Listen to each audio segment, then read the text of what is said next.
Hello, guys, welcome to this new episode.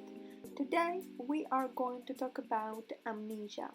Yes, and in particular, we are not going to deal exactly with the neuroscientific aspect of it, but we are going to we're going to discuss about stories of people who have suffered for different reasons of amnesia.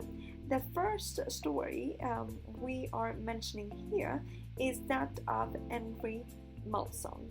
Now, basically, he became or he started suffering from amnesia because of the removal of hippocampus and also medial lobes, and that was due to the fact that he had an accident when he was 17.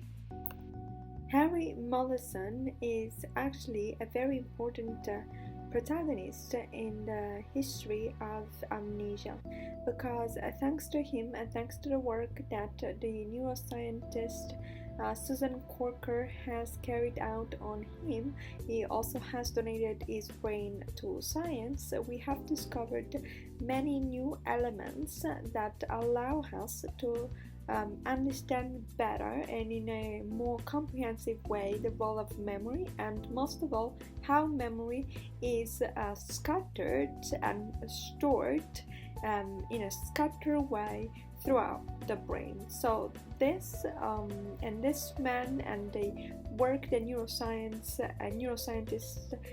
have done is extremely important for us to understand memory.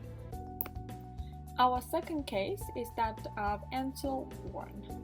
So, 15th of March in 1887, Ansel Bourne, who was an evangelical pastor from Rhode Island, wakes up in Norristown in Pennsylvania in a house and in a bed that he didn't know.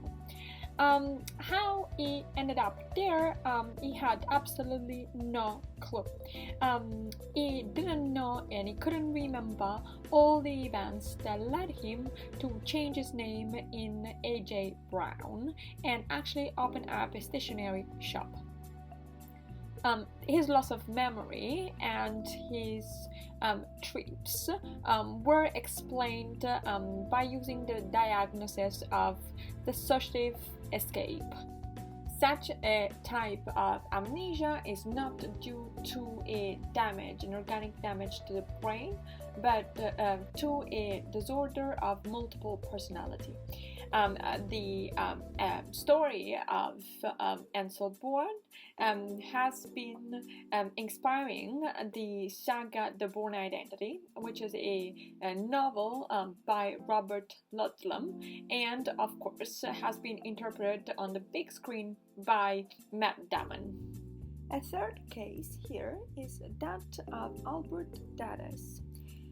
We are around 1880 when Albert Daddis, employee for a gas company in Bordeaux, France, left his family, his house, his job to start a trip.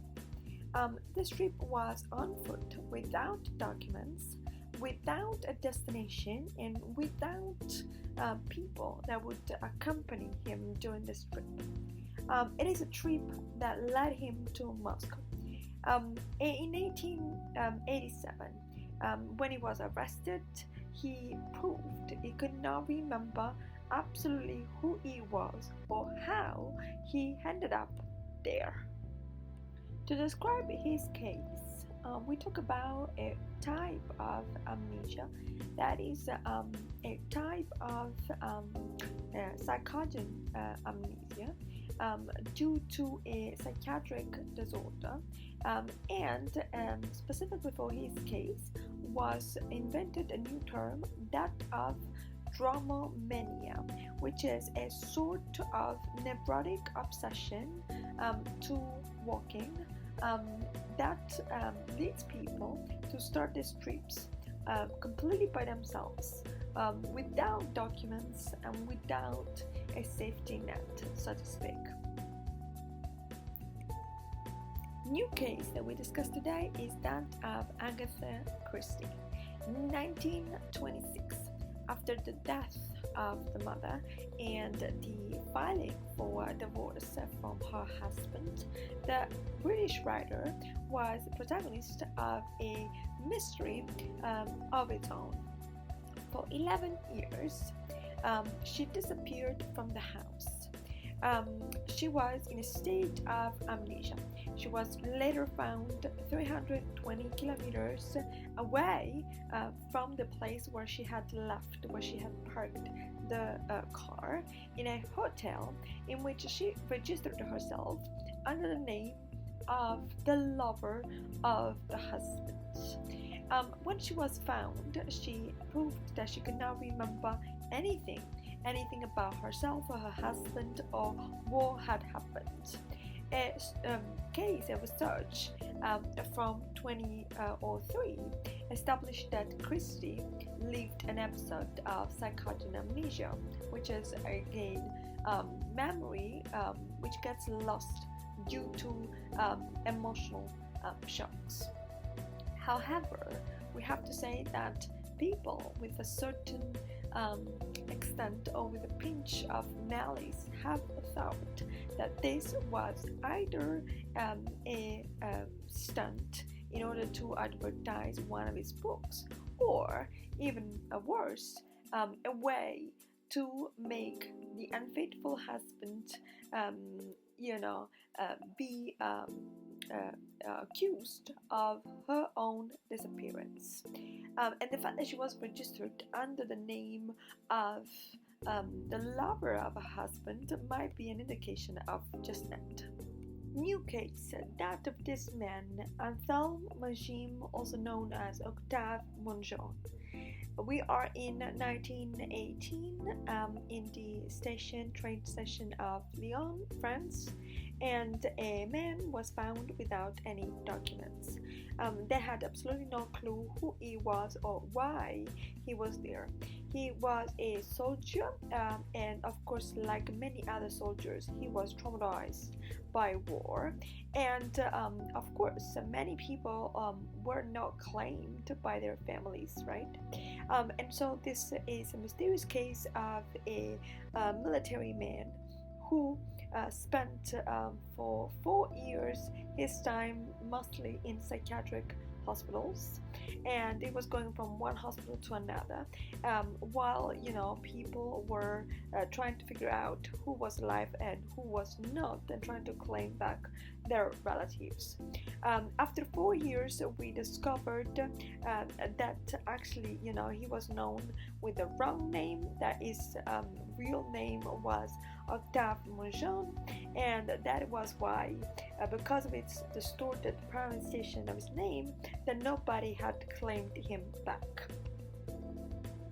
Another famous clinical case of amnesia is that of this man who is known in the literature as RP.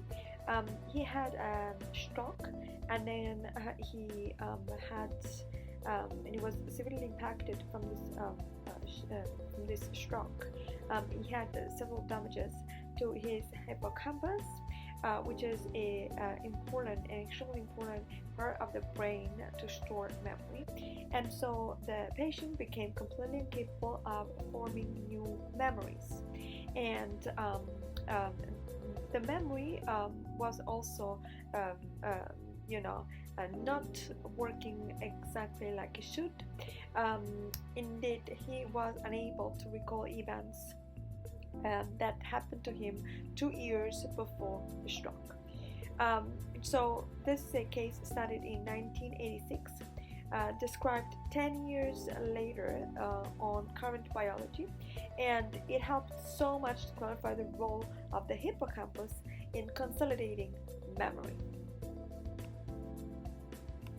So let's proceed with another story. We are in 1927 when on the so-called Domenica del Corriere, which was this newspaper, was published the photo of this man who was hospitalized at the psychiatric hospital in Collegno, nearby Turin. This was a man that had been yelling and threatening of committing suicide. Then two families claimed him as their relatives, and the man was given to a woman whose name was Giulia Cannella. She said that he was her beloved husband who had been to war and had not come back from it.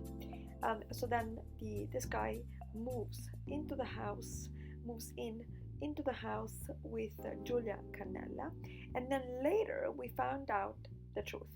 In reality, he was not a husband, he was not a war veteran. What he was a scammer, a con artist. He pretended not to remember anything so that he could escape some charges that were moved previously against him because he was an anarchist and because he was again a con artist, right? And so that is the way he found to escape his own situation. Now, guys, we could have mentioned a lot of other different stories, such as that of Andreas Grassel, or the guy who was known as Piano Man, or the other one of Kent Cochrane. In reality, we have a lot of stories, but I chose this one just to show you like amnesia and how amnesia works, and historical cases of true cases of amnesia, and a few false cases, or allegedly false cases of amnesia. So guys, I hope I entertained you for this 10 minutes of this conversation. I hope you liked the show, so let me know what you think, comment below, and we'll talk some more next time. Don't also forget to subscribe, like the video, and comment below. I'll see you soon. Bye bye.